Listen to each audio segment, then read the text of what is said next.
Asdiqa, salam alaikum, bonjour ou bonsoir les amis. J'espère que vous allez bien partout où vous vous trouvez. En tout cas, c'est ce que je vous souhaite et pour le meilleur de toutes les situations, bien entendu.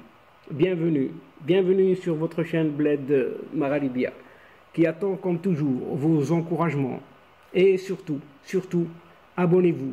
Abonnez-vous pour rester informé et en exclusivité et bien rapidement, oui, bien rapidement. Et pour moi, je suis content, heureux de vous retrouver à travers cette nouvelle séquence vidéo. Chers amis, mesdames et messieurs, eh bien oui, cette séquence vidéo revient encore et toujours sur ce sacro-saint CHAN 2022. Oui, ce fameux championnat africain des nations organisé par une certaine Algérie pour ces certaines sélections nationales, pas pour toutes, non, pas pour toutes, pour certaines seulement, des joueurs locaux, bien évidemment, des joueurs locaux de football de moins de 23 ans. Et en effet, la CAF s'y mêle maintenant, oui, la Confédération africaine de football ouvre une enquête au sujet des événements et autres propos politiques inappropriés, oui, tenus lors de la cérémonie d'ouverture de ce CHAN, oui, ce même CHAN 2022. Aussi, chers amis, à travers cette séquence, tout le long de cette séquence, nous essaierons à notre niveau d'aller fouiner un tout petit peu à la source de ce scandale non opportun, venant d'un certain personnage, oui, pas si clair que ça, politiquement maudit, oui, il est maudit de sa famille, oui, ayant hérité pourtant d'un célèbre patronyme sud-africain, auquel le régime algérien s'est accroché des pieds et des mains pour se le mettre sous la dent. Oui, pour se le mettre sous la dent. Mais cela est tout simplement appelé la politisation du sport. Serait-ce donc un dernier épisode des tentatives algériennes de masquer les réalités de ce pays, ou plutôt de ses échecs cuisants à l'Organisation des Nations Unies, à l'ONU donc. En effet, il revient que la Confédération africaine de football, la CAF, a annoncé ce dimanche 15 janvier dernier qu'elle va ouvrir une enquête pour établir ou rétablir dans quelle mesure les déclarations politiques émises lors de la cérémonie d'ouverture de ce championnat d'Afrique des Nations et le comportement complètement inapproprié dans le stade, violant même les statuts et autres règlements, non seulement de la CAF, mais aussi de la FIFA. Oui, aussi de la FIFA. Et la CAF indique donc qu'elle a été informée de certaines déclarations politiques émises lors de la cérémonie d'ouverture de ce CHAN 2022 en Algérie. Soulignons par la même occasion qu'elle va mener des investigations pour établir dans quelle mesure ces agissements violent les statuts et règlements de la CAF et de la FIFA. Mais selon ces statuts et règlements, et ceux même de la FIFA, la Confédération africaine de football, la CAF, doit s'abstenir de s'impliquer dans la politique et rester neutre sur les questions de nature politique. Poursuit la même source émanant toujours de la CAF. Et ces déclarations politiques ne sont pas celles de la CAF, non, et ne reflètent ni un point de vue ou une opinion de la CAF en tant qu'organisation politiquement neutre. Insiste toujours l'instance africaine de football, la CAF donc. des agissements. Ici, il s'agit des agissements malveillants et des manœuvres, oui, des manœuvres manipulées, abjectes, lors d'une cérémonie sportive, en principe sportif. Eh bien, ici, c'est la Fédération royale marocaine de football, la FRMF, avait dénoncé et condamné vivement les agissements malveillants et les manœuvres abjectes ayant émaillé l'ouverture de ce championnat d'Afrique des Nations des joueurs locaux CHAN 2022 ce vendredi dernier en Algérie. Et la FRMF, Fédération royale marocaine de football, a adressé une correspondance à la CAF qui est appelée à assumer toute la responsabilité face à toutes ces transgressions flagrantes qui n'ont aucun lien avec les principes et valeurs du ballon rond. En effet, lors de la cérémonie d'ouverture de ce CHAN en Algérie, en présence pourtant du président de la FIFA et de la CAF, Gianni Infantino et Joseph Motsepe, Patrice Motsepe, présents dans les tribunes aux côtés d'officiels algériens, un soi-disant petit-fils, oui petit-fils, un maudit de la famille de Nelson Mandela, du célèbre Nelson Mandela, le leader sud-africain. Eh bien, ce petit-fils, prénommé Zweli Mandela, a dénoncé la présence du Maroc sur son Sahara, en plein public et en plein stade de football. Et selon ses propres termes, oui, ce Mandela, dans sa déclaration, une dernière colonie est présente en Afrique. Et il cite le nom, le Sahara occidental. Devant le public du stade à Alger, cet affairiste notoire a également exhorté à libérer la Palestine. Voilà, 2 points. 2 points qui ont été annoncés en plein événement sportif dans ce stade lors de cette cérémonie d'ouverture.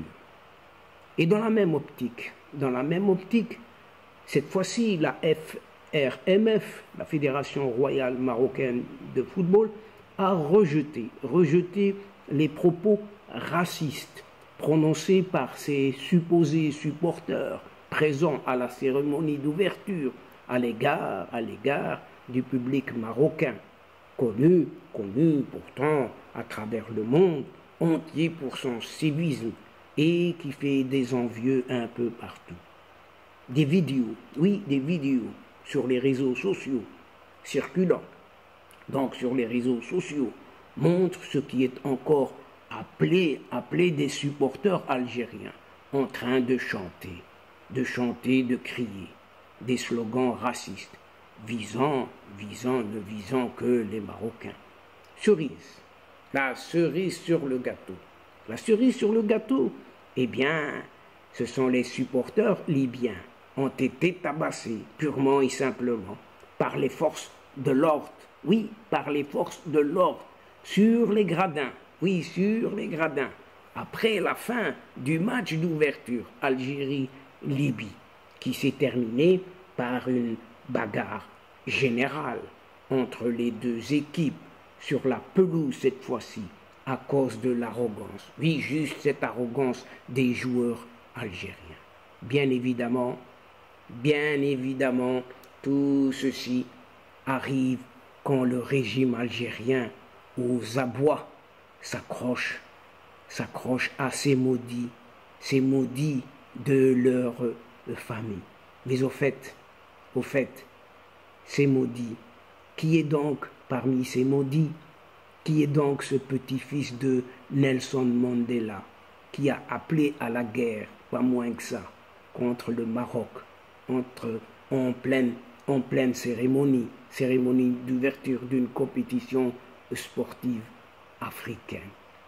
Eh bien, une revue de presse qui est tirée d'un certain quotidien, Al-Ahdath al-Maghribiya, qui revient sur le passé et la vie tumultueuse, peu reluisante de ce sinistre personnage. Oui, ce Mandela.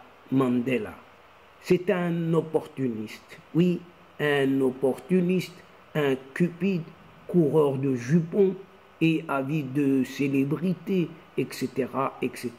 Des défauts, il n'y en a que ça. Un anti-héros. Oui, un anti-héros.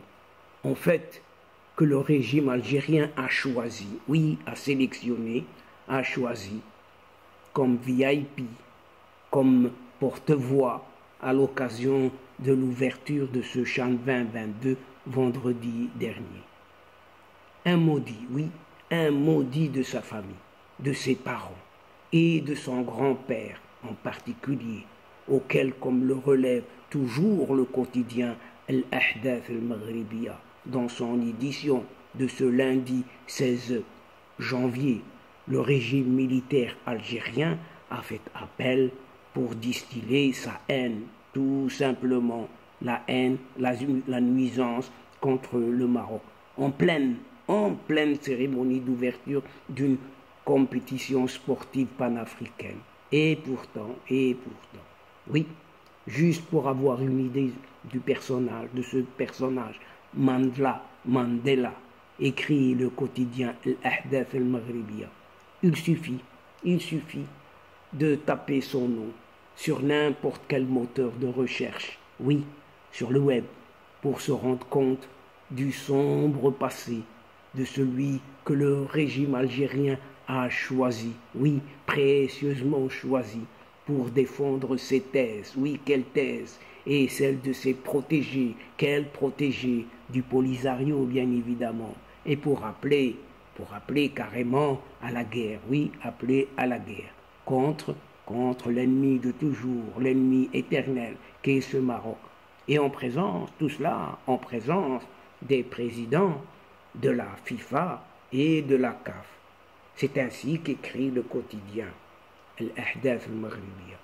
Le petit-fils de Nelson Mandela, s'est fait connaître pour la première fois en 2007 déjà, lorsqu'il a été nommé chef du conseil traditionnel de Mvezo.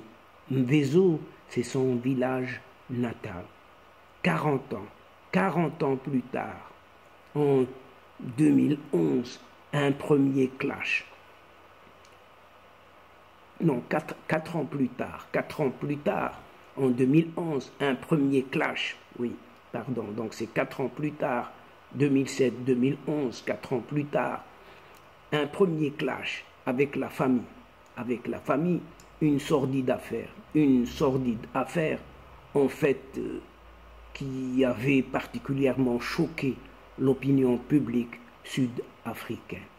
Il avait transféré, écoutez bien, les corps de son père, de son propre père. Oui, le corps de son oncle, son propre oncle, et de sa tante également, du cimetière du village d'enfance de Nelson Mandela vers le cimetière de son propre village natal, situé à une trentaine de kilomètres de là. S'en est suivi un procès en justice et toute une polémique au cours de laquelle il n'a pas hésité à critiquer sévèrement non seulement ses parents, mais toute sa famille, devenus depuis ses adversaires, si ce n'est ses pires ennemis en Afrique du Sud, bien évidemment. Il a même accusé, écoutez bien, l'un de ses frères, à l'époque, âgé d'à peine 17 ans, encore mineur, d'avoir une relation avec l'une de ses femmes qui aurait abouti à une naissance hors mariage, à savoir illégitime. Et depuis, il est poursuivi. Il est poursuivi pour non-paiement de pension alimentaire et traîne une réputation d'infertilité et d'infidélité surtout, entre autres. Ces démêlés conjugaux faisaient régulièrement les choux gras de la presse sud-africaine. Et il y a de quoi, oui, il y a beaucoup à dire et beaucoup à écrire. Marié à 3 reprises et divorcé 3 fois en 7 ans seulement, sur fond d'accusations de bigamie, de non-paiement de pension alimentaire. Il est l'invité type des pages de scandale dans la presse des faits divers, bien entendu. Il a d'ailleurs même été accusé par sa famille d'être un opportuniste, cherchant à s'enrichir, oui, ici et là, grâce au culte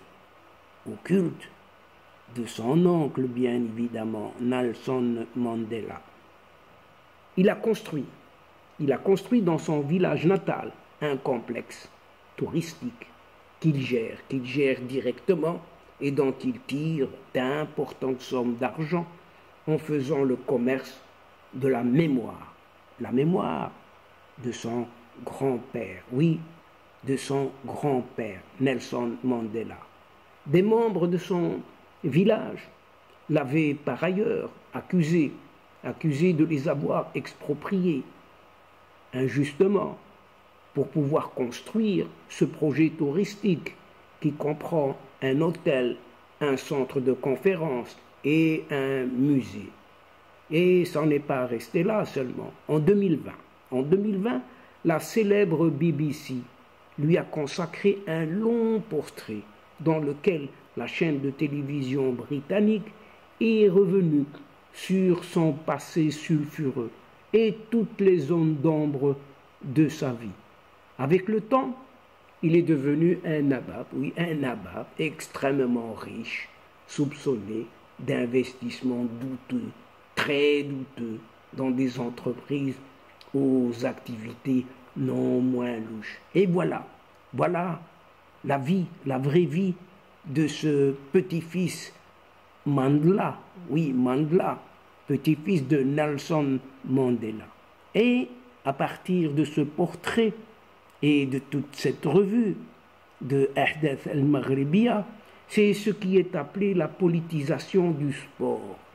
Dernier épisode que nous vivons des tentatives algériennes de masquer non seulement les échecs cuisants à l'Organisation des Nations Unies, à savoir l'ONU, mais surtout masquer et cacher la réalité sur le terrain et dans le pays de cette Algérie dite nouvelle.